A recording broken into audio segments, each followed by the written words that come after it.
베드로전서 2장 11절에서 17절까지 말씀입니다. 네, 가을에 베드로전서의 말씀을 가지고 묵상하면서 또 우리가 이 땅에 살아가는 임시 체류자인 것을 계속해서 기억하고 또 우리가 살아갑니다. 오늘 7번째 말씀인데요. 베드로전서 2장 11절에서 17절까지 말씀, 제가 한 절, 여러분이 한 절 읽겠습니다. 사랑하는 자들아, 거류민과 나그네 같은 너희를 권하노니 영혼을 거슬러 싸우는 육체의 정욕을 제어하라.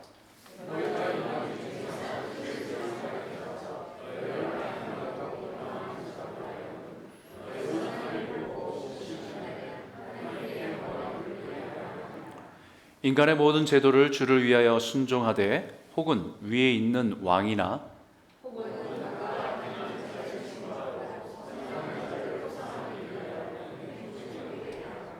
곧 선행으로 어리석은 사람들의 무식한 말을 막으시는 것이라.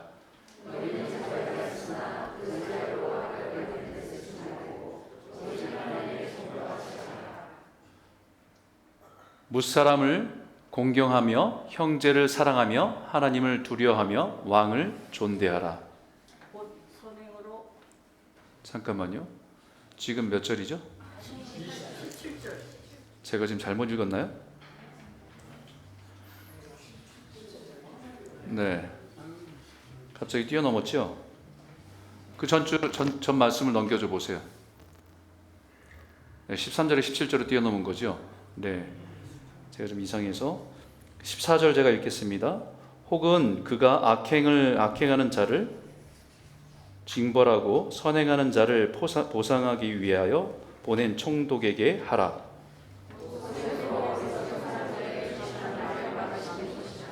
너희는 자유가 있으나 그 자유로 악을 가리는 데 쓰지 말고 오직 하나님의 종과 같이 하라.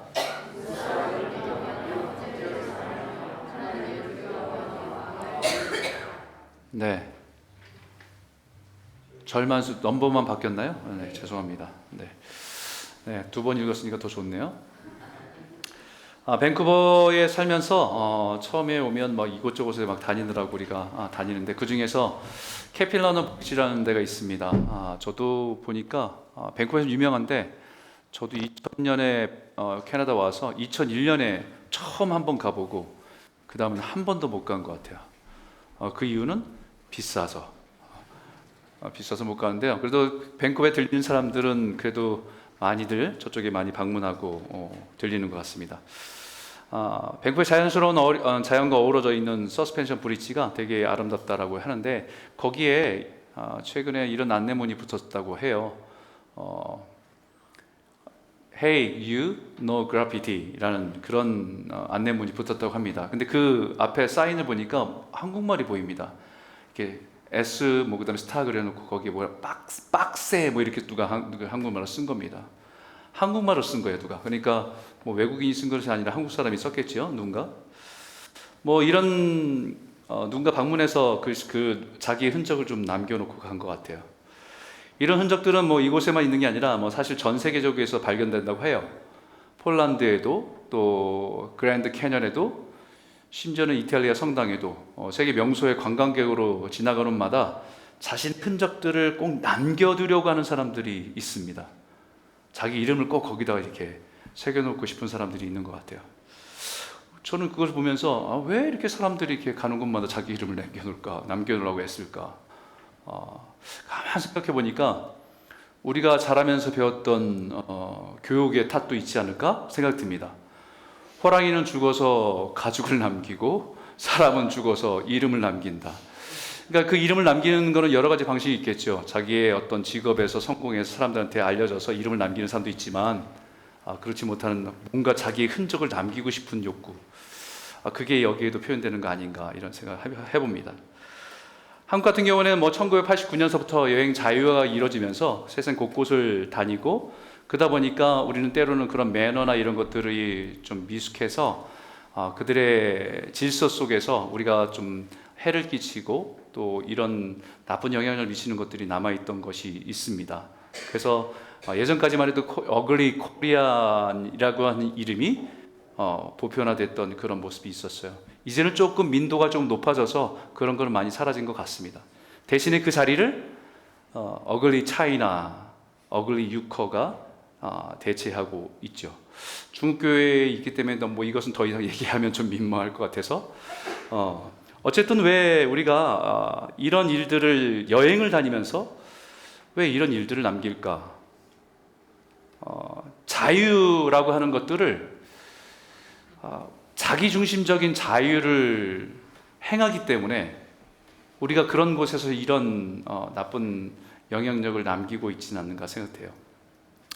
여행의 자유가 오히려 현재의 질서를 깨트리고 피해를 주는 일들을 하게 된 것입니다. 그런데 이런 여행의 자유가 이런 질서를 무시하고 현지인들에게는 굉장한 불편함을 주고 눈살을 찌푸리게 합니다.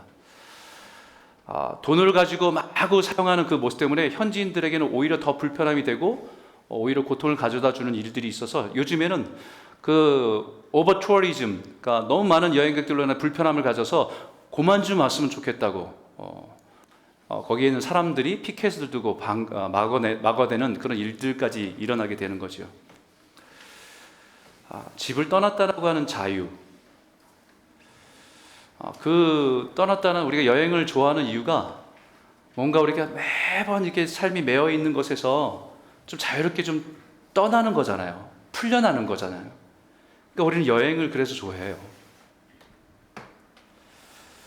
근데 집을 떠났다는 그 자유함이 자기 정체성을 잃어버릴 때 죄를 짓게 되는 자유로 나타나게 됩니다. 요즘에 동남아시아의 많은 사람들이 한국에서는 그 여행을 때도 없이 시도 없이 자주 여행한다고 해요. 근데 그 여행 중에서 많은 사람들이 일탈을 하는 계기가 된다고 합니다. 한 가정의 아버지, 한 아내의 남편과 아내로서의 정체성을 그 속박에서 좀 벗어나고 싶은 욕망이 그곳의 유혹과 맞물리면서 죄를 짓게 되는 일들이 너무 많다는 거예요. 여행이 주는 큰 장점은 자유로움을 맛보는 겁니다. 일상에서 매일 쳇바퀴처럼 돌아가는 그 일터에서 일하다가 그리고 뭔가 책임으로서 그 무거운 짐을 지고 살아가는 그 짐에서 좀 벗어나서 좀 자유함을 맛보는 것, 새로움을 경험하는 것, 생활에 매여 있지 않는 것, 이 자유로움을 맛보는 것이기 때문에 우리에게는 매력이 있죠. 근데 그 자유로움이 어디에나 매이지 않는 것이지만 그 자유함이 죄를 짓는 데 사용되기 때문에 그 자유는 반드시 절제되어야 되고 통제되어야 합니다. 바로 사도 베드로는 우리들에게 우리가 이 땅에 살아가는 나그네처럼 임시 체류자처럼 잠시 이 땅에 머물다가 돌아갈 그런 여행자와 같기 때문에 우리에게 동일한 권면을 강하고 또 부드러우면서도 강하게 우리에게 권면하고 있습니다. 11절에 있는 말씀인데 우리 같이 한번 읽도록 하겠습니다. 시작. 사랑하는 자들아, 거류민과 나그네 같은 너희를 권하노니 영혼을 거슬러 싸우는 육체의 정욕을 제어하라. 임시 체류자로서 살아가는 자유는 죄에 매이지 않고 싸울 수 있는 자유예요. 임시 체류자로 살아가는 자유는 내 마음대로, 내 욕구대로, 내 탐욕대로 살아가라고 주신 자유가 아니라 죄와 싸울 수 있는 자유를 주신 겁니다. 사도 베드로는 우리 인생이 이 땅에서 거류민, 이방인, 고향을 떠나서 잠시 지나가는 사람 같은 너희에게 권하는데 조심해야 될 것이 있다라고 말합니다. 그것은 바로 영혼을 거스르는 육체의 정욕을 제어해야 한다는 것입니다.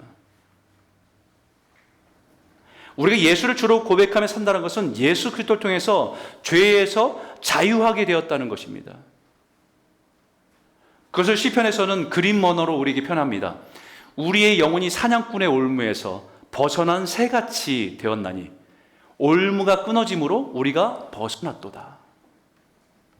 마치 세상에서 죄와 죽음, 죄를 지어가면서 죽음이라고 하는 틀에서 벗어날 수 없이 그 세상에 갇혀 살아가는 존재였던 우리를 예수 그리스도의 십자가의 열쇠로 우리를 자유케 해서 그 문을 열어서 우리를 자유롭게 해주셨다는 말씀이에요. 예수 그리스도 하나님이시고 우리가 마땅히 받을 그 형벌을 대신 받으셔서 그를 믿고 의지하는 자에게 구원하신다는 복음입니다. 이 진리가 우리를 자유케 하는 것이죠. 그래서 예수님께서 진리를 알지니 진리가 너희를 자유케 하리라. 나는 길이요 진리요 생명이니라고 말씀하신 그 예수님께서 진리라고 말씀하시면서 예수님을 아는 것, 예수님이 나의 구주가 되시는 것, 예수님이 나의 죄를 위해서 이미 죽으시고 내 죄값을 다 치르셨다고 하는 그 진리가 우리를 자유케 하신다는 말씀입니다. 그러므로 아들이 너희를 자유롭게 하면 너희가 참으로 자유하리라 라고 말씀하신 것처럼 예수를 주로 고백하는 우리는 하나님의 아들의 권세를 통해서 자유함을 얻은 존재임을 잊지 말라고 말씀하시는 거예요. 로마서 6장 17절과 18절에도 이렇게 말합니다. 하나님께 감사하리로다. 너희가 본래 죄의 종이더니 너희에게 전하여 준 바 교훈의 본을 마음으로 순종하여 죄로부터 해방되어 의의 종이 되었느니라. 예수를 믿는다는 것은 주인이 바뀌었다는 얘기예요. 마치 하나님이 주인이 아니라 내가 주인이 된 것처럼 생각했지만 그것은 내가 주인이 된 것이 아니라 죄의 종이 되어서 우리는 거기서 벗어날 수 없는 존재였는데 주님께서는 그것을 끊어버리시고 원래 우리가 지음받은 모습대로 하나님이 우리의 왕이시고 주 되심을 고백하는 그 자리에 다시 세우셨다는 말씀이에요. 이제 우리는 더 이상 죄의 종이 아니라 죄로부터 자유로운 하나님의 자녀임을 믿습니다. 그러나 죄에서 자유롭게 되었다는 것은 무죄 상태가 무죄 상태로 들어갔다는 얘기가 아닙니다.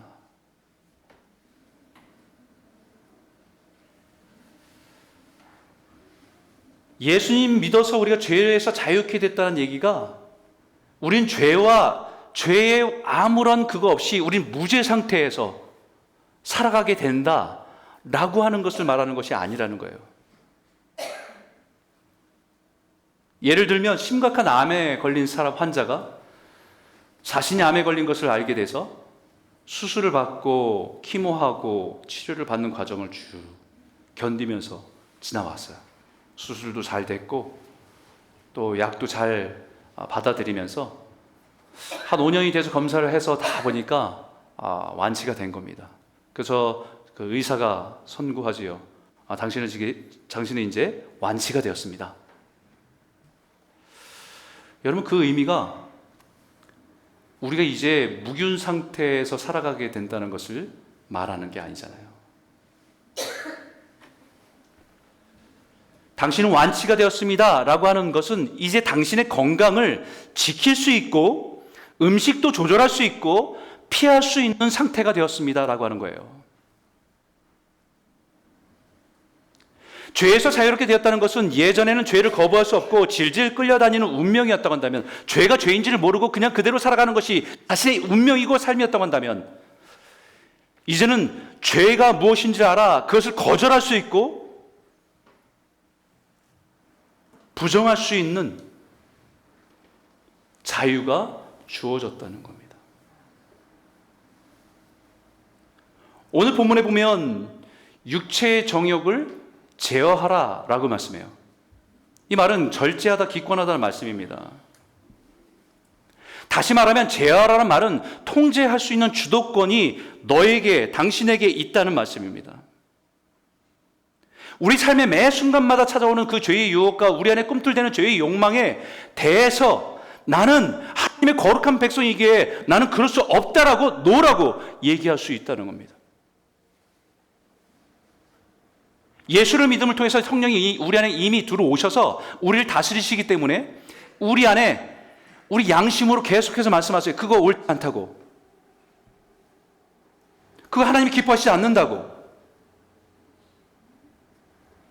그 성령님의 말씀하심에 따라서 그것을 노라고 얘기할 수 있고 거부할 수 있는 자유권이 우리에게 주어졌다는 것입니다.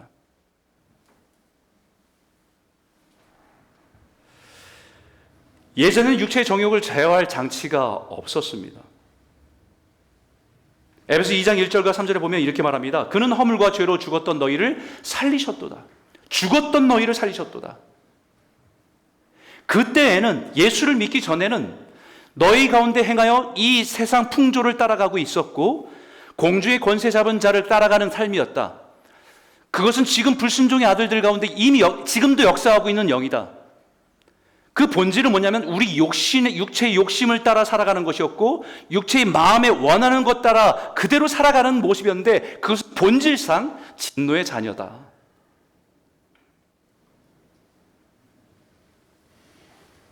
죄가 죄인 줄 모르고 그냥 세상 살아가는 대로 따라가는 거예요. 그 본질은 우리 욕망에 이끌림 받아 그냥 그 이끌림 받아 살아가는 것이 그것이 당연하다 생각하고 살아가는 겁니다. 근데 성령님 우리 안에 들어오시면 그거에 대해서 아니라고 말씀하세요. 그렇게 살면 안 된다고 말씀하십니다.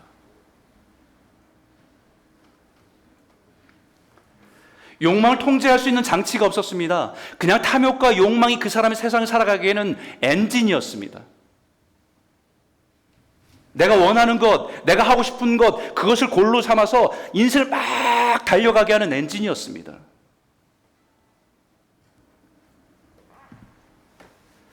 육체의 욕심을 따라 내가 원하는 욕망을 따라 질주하는 인생을 살았던 겁니다. 그게 문제인지도 몰랐거든요.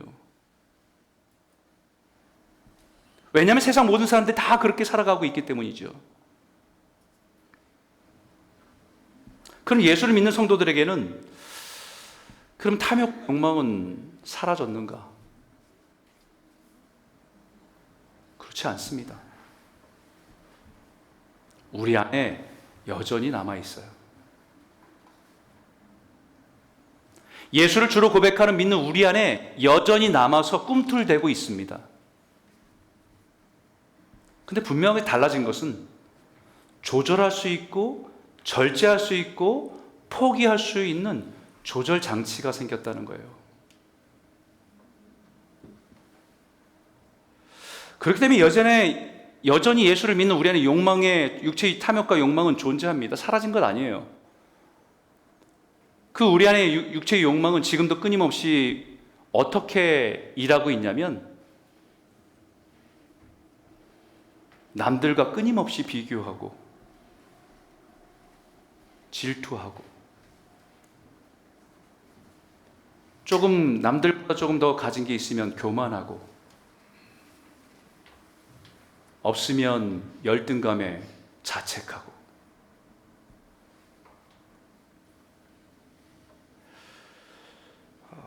어떤 분들 만나서 얘기하면 어떤 분들은 자신은 뭐 탐욕과 욕망 그런 거 없다고 얘기합니다.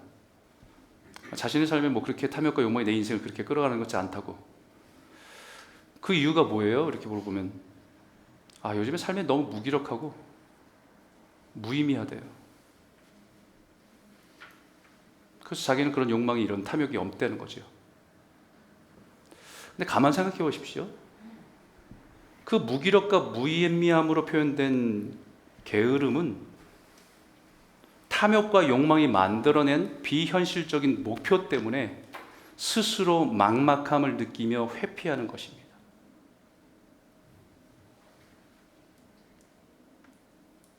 탐욕과 욕망이 없는 게 아니라 탐욕과 욕망이 있는데 그것을 이룰 수 없는 현실, 상황 앞에 스스로 게으름을 선택하고 무너져 있는 거예요. 또 어떤 분은 인생에 재미가 없다고 하세요. 자기 탐욕과 욕망이 그런 것이 없어서 별로 재미없대요. 별로 내가 뭐 하고 싶은 것도 없고 뭐 인생이 별로 재미없대요. 여러분 그 말에도요 똑같아 보입니다. 어떤 탐욕과 욕망이 없는 것처럼 보이지만 반대로 세상에 주는 즐거움과 재미가 그의 인생의 중심이었고 그렇게 살아가고 있었는데 지금은 그런 재미와 즐거움을 끊임없이 누리고 싶지만 그것을 이룰 수 없는 물질적인 한계 혹은 그 재미와 즐거움의 한계를 깨달은 거죠.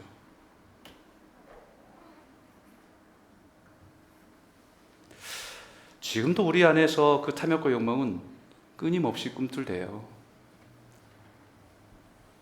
우리 예수를 믿어 하나님 안에서 새롭게 된 하나님의 자녀, 이 땅에 잠시 머무는 임시 체류자의 정체성으로 살아가는데도 끊임없이 우리 안의 욕망은 우리를 옛 모습으로 자꾸 돌아가게 당깁니다. 그렇기 때문에 우리는 제어해야 돼요. 제어해야 돼요. 조절해야 됩니다. 조절하고 통제해야 합니다. 이것은 임시 체류자가 평생에 감당해야 될 영적 싸움입니다. 로마서 7장 21절에 보면 이렇게 말해요. 사도 바울이 이렇게 말합니다. 같이 한번 읽겠습니다. 시작. 그러므로 내가 한 법을 깨달았노니 곧 선을 행하기 원하는 나에게 악이 함께 있는 것이로다. 사도 바울도 자기 안에 이 영적인 싸움이 있음을 고백합니다. 이 싸움은 나그네로 살아간 우리 인생에 끊임없이 있는 싸움이에요. 마음으로는 성령이 원하시는 것을 살고 싶은 마음이 있어요. 그런데 죄의 욕망은 자꾸 자신을 끌어가는 거예요. 제 쪽으로. 그 비참한 이 줄다리기에 늘 싸우고 있는 자신의 모습을 고백하고 있는 겁니다. 우리가 이 땅에서 영혼을 상해서 나아가는 나그네같이 살아가는 것은 영적인 싸움입니다. 이 영적인 선한 싸움을 평생 하는 거예요. 이 땅에 사는 동안 끊임없이 해야 될 싸움입니다. 임시체류자로서 이 땅에 머무는 동안에 이 싸움은 그치지 않습니다. 죄의 노예는 싸우지 않습니다. 싸울 수 없습니다. 그냥 끌려갑니다. 질질 끌려갑니다.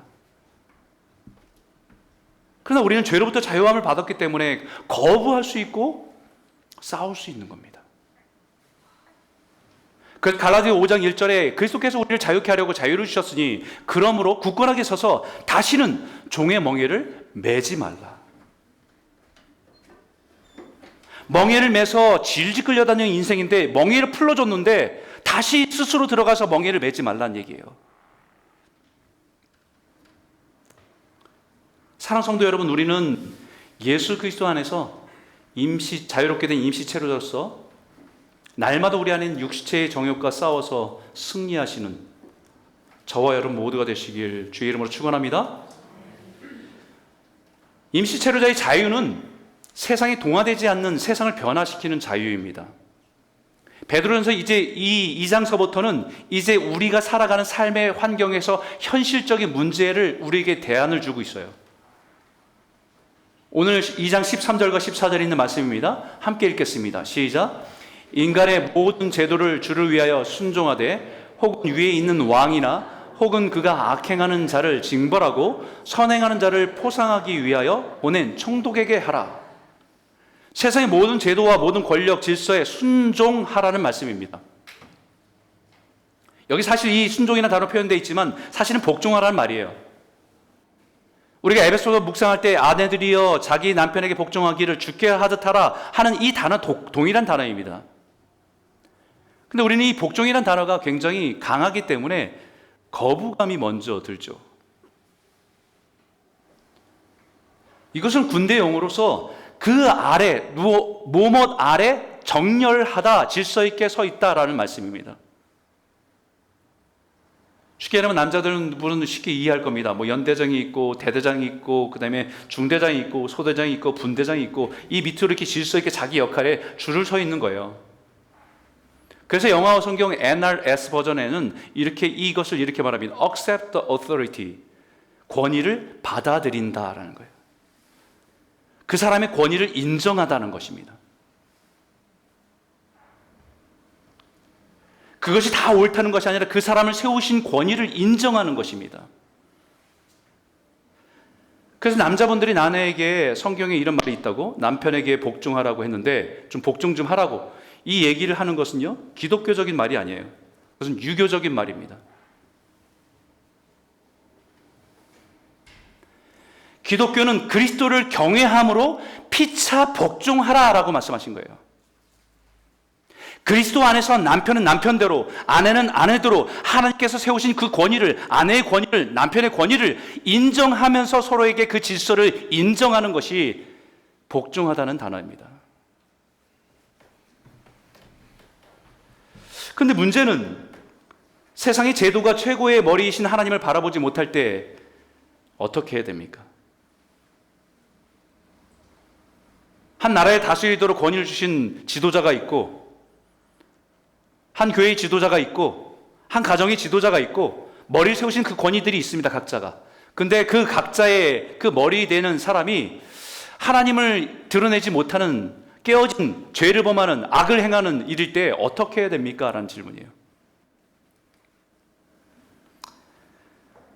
베드로가 모든 인간의 모든 제도, 왕과 같은 권위에게 순종하라고 했는데 그 세상의 권위가 하나님의 뜻에서 벗어나 오히려 하나님을 대적할 때 그럼 어떻게 해야 됩니까? 그때도 순복해야 됩니까? 참 어려운 문제죠. 당시 베드로가 이 말씀을 할 때는 로마 황제가 네로 황제입니다. 노년에 이 사도 베드로가 이 말을 할 때 거의 네로 황제가 미쳐가는 단계였습니다. 점점 그의 관계가 심해지면서 기독교인들을 핍박하고 감옥에 가두고 노예로 팔려가고 기독교인들이라는 이름으로 일자를 잃어버리고 있을 때입니다. 그런 상황 속에서 베드로가 이 말을 하고 있다는 거예요. 베드로는 무조건 그런 왕과 권력 앞에 순응하며 살아야 한다는 것을 말하는 것이 아닙니다. 분명히 그의 역할을 주를 위하여 순종해야 될 역할임을, 그가 악행하는 자를 징벌하고 선행하는 자에게 포상하는 자의 역할을 사명을 받은 자임을, 그것을 전제하고 있다는 거죠. 모든 권위는 하나님으로부터 온 것입니다. 한 나라를 다스리는 지도자는 이 땅에 하나님의 공의와 정의가 실현되도록 그 악행하는 자들을 징벌하고 선행하는 자들을 포상하는 그 일에 대리적으로 순종하는 자리에 그 자리에 서 있는 겁니다. 하나님이 세우신 겁니다. 그렇기 때문에 그 역할과 책임 때문에 순종하는 것이지 그 사람에게 순종하는 것이 아니죠. 그 사람을 지도자로 세운 하나님께 순종하는 것입니다. 권력 앞에 복종하는 것이 아니고요. 하나님께서 맡기신 그 권위를 인정하고 복종한다는 것입니다. 그렇기 때문에 하나님 앞에서 그런 책임을 다하지 않고 죄악을 범하고 하나님을 대적하는 권위 앞에서는 저항해야 합니다. 왜냐하면 우리는 그 왕과 권력의 종이 아니라 하나님의 종이기 때문입니다. 우린 저항할 수 있는 자유가 있죠. 우리 믿음을 표현할 수 있는 자유가 있습니다. 그래서 16절, 17절에 이렇게 말합니다. 같이 한번 읽겠습니다. 시작. 너희는 자유가 있으나 그 자유로 악을 가리는 데 쓰지 말고 오직 하나님의 종과 같이 하라. 무사람을 공경하며 형제를 사랑하며 하나님을 두려워하며 왕을 존대하라. 우리에게 허락하신 자유를 하나의 전제가 있어요. 저항하는데, 악을 가리는 데 쓰지 말라라고 합니다.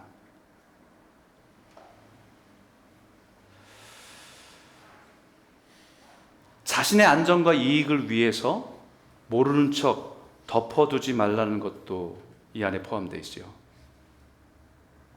내 안전 때문에 손해되니까 말하면 뭐겠습니까?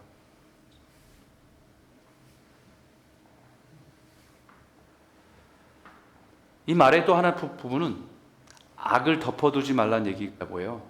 자기는 막 불의를 얘기하면서 막 의로움을 막 세상에 막 드러내고 있는데 속은 자기의 불의함과 이익을 감춰놓고 그것을 감춰놓고 마치 의로운 척 포장하지 말라는 거예요. 악을 가리지 말라는 얘기가.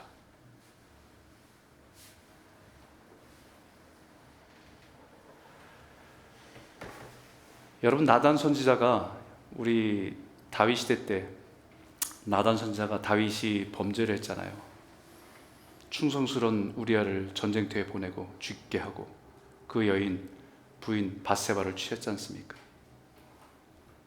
공공연한 비밀이었어요. 다 알고 있죠. 1년을 기다립니다. 하나님께 기도하면서 1년을 기다려요. 그리고 찾아갑니다. 그래서 그 사람의 다윗의 죄를 드러냅니다.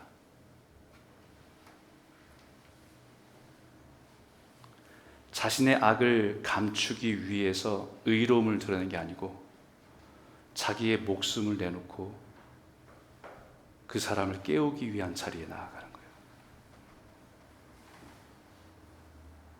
오늘날 많은 사람들이 의로움을 드러내서 외치는 사람들은 상당히 많은데 다 자기의 이익과 이권과 관계돼서 악은 감춰두고 자기가 얼마나 의로운지 포장하는 일들이 얼마나 많은지 몰라요.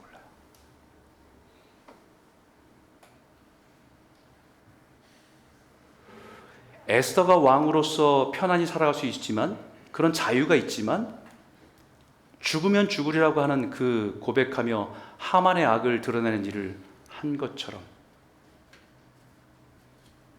우리가 지난주에 묵상한 에스라가 최고의 제국의 고위 관직자였지만 모든 편안함과 부유함을 누릴 자유가 있지만 그 자유보다는 하나님의 백성을 섬기고 형제를 사랑하는 일에 자신의 자유를 사랑한 것처럼 살아가라는 말씀이에요. 그 자유는 세상을 두려워하는 자가 아니라 하나님을 두려워하는 자이기 때문에 나타나는 자유입니다. 우리는 세상에 살아가지만 세상이 동화돼서 세상의 권력에 무릎 꿇는 사람들이 아니라, 세상의 권력을 두려워하는 것이 아니라 그들에게 권위를 세우셔서 세우신 만왕의 왕이신 그 하나님을 두려워하고 경외하는 사람인 것을 말씀하고 있죠.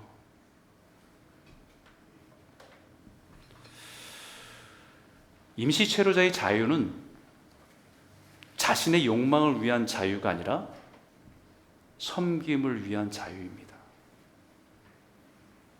16절 17절에 있는 말씀 우리 같이 한번 크게 읽겠습니다. 시작. 너희는 자유가 있으나 그 자유로 악을 가리는 데 쓰지 말고 오직 하나님의 종과 같이 하라. 무사람을 공경하여 형제를 사랑하며 하나님을 두려워하며 왕을 군대하라. 그 자유가 있느냐? 그 자유로 악을 가리는 데 쓰지 말아라. 네로 황제에 대해서 저항하고 우리가 믿는 바를 표현해야 하지만 저항할 수 있는 자유라는 이름으로 내 안에 있는 악을 가리는 데 사용하지 말라는 거예요. 내 안에 분노와 복수의 악을 자유라는 이름으로 포장하지 말라는 겁니다.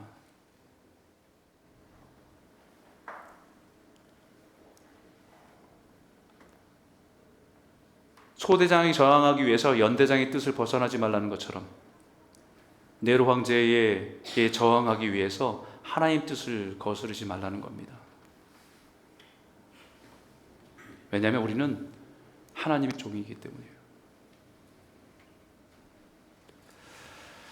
그래서 미국의 흑인 인권을 위해서 일한 마틴 루터 킹이란 분이 있죠. 여러분 다 아시는, 당시 미국의 정치 권력 앞에서 흑인 인권에 대해서 저항했던 분입니다.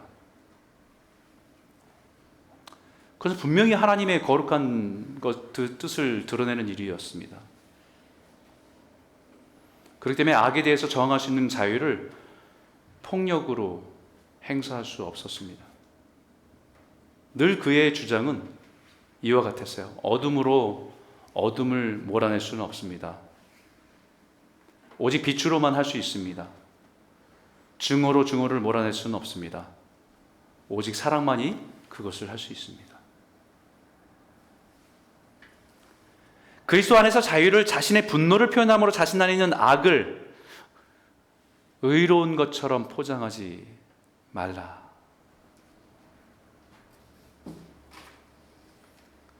의로운 것을 포장하는데 그 자유를 사용하지 말라는 겁니다. 하나님의 명령을 따라 선으로 악을 대하고 싸우는 것입니다. 넷을 만들려고 자신을 미워하고 죽이려는 그들을 향해서 자신의 분노의 종이 되어서 악을 행하는 데 자유를 사용하지 않고 우리 하나님 아버지의 아들같이 용서와 사랑으로 순종하는 것입니다.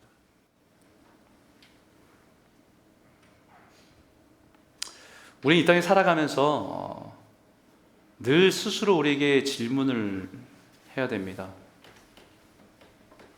나는 누구의 종인가?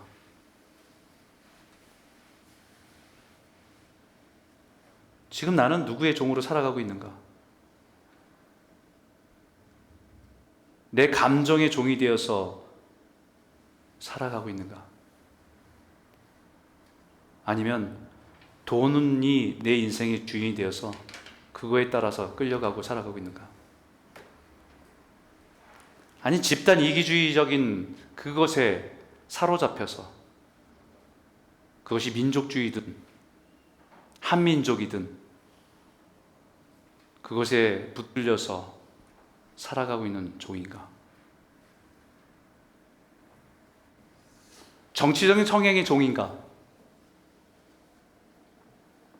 아니면 정말 내가 하나님의 종인가? 오늘날 교회 안에서도 너무 다른 이런 성향과 기질과 색깔 때문에 다른 것에 종이 되어 있는 것이 너무 많아요. 그것이 서로의 갈등, 서로 상처, 분열, 다툼이 끊임없이 일어나는 거죠.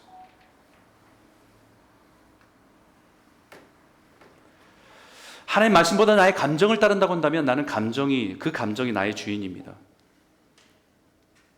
우리가 분노하고 복수하고 미워하는데 우리의 자유를 사랑한다고 한다면 우리에게 허락하신 자유를 악을 가리는 데 사용하는 것입니다. 예전에 2017년에 미국에서 라스베가스 총기 사건이 있었지요. 다른 총기 사건들이 굉장히 많이 있는데 이 사건은 저에게도 깊이 새겨진 기억이 남는 사건입니다. 왜냐하면 교회에서 일어났기 때문이에요. 2017년 11월 5일 텍사스에 있는 서덜랜드 스프링스 제1침례교회 그 예배드리고 있는데 괴한이 들어와서 그냥 총으로 난사했습니다. 그때 거기 있던 사람들 중에서 26명이 그 자리에서 죽죠. 사망했습니다. 그리고 20명이 중상을 입었어요. 그 중에는 5살 난 아이도 있었습니다.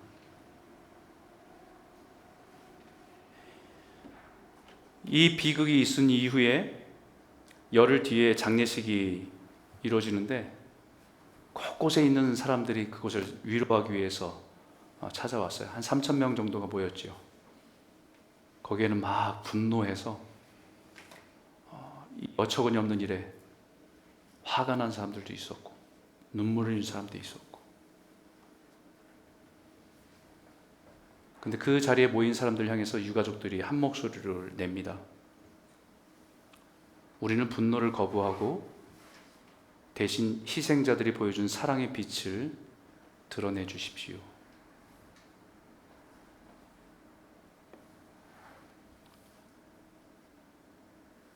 화가 나는 일이고 분노할 수밖에 없는 일인데 그들에게 분노를 거부하고 대신 희생자들이 보여준 사랑의 빛을 드러내달라고. 그 교회 담임 목사님도 자신의 막내딸을 잃었습니다. 그리고 그 자리에서 그분이 일어나 이렇게 말합니다. 이 지역에 죽음이 드리워졌으나 성령께서 희생자들이 천국에서 하나님 나라에 다시 만난다는 사실을 알게 하시기에 더 좋은 날들이 놓여 있다는 사실을 알기에 내 영은 기뻐합니다.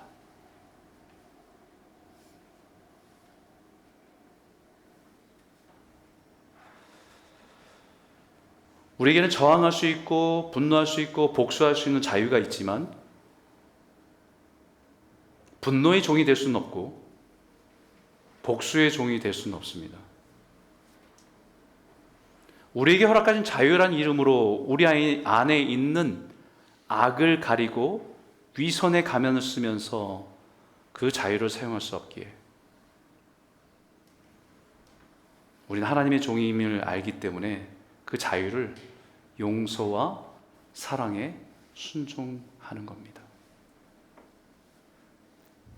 이것이 가능한 이유가 그 목사님이 말씀하신 대로 천국에서 다시 만난다는 사실을 알기에 자신의 자녀의 죽음 앞에서도 자유할 수 있는 겁니다. 만약 이 땅의 모든 게 다 끝이라고 한다면 복수하는 게 맞겠죠. 내가 당한 것보다 더 몇 배의 잔인한 복수를 베풀어 주는 게 당연하겠죠.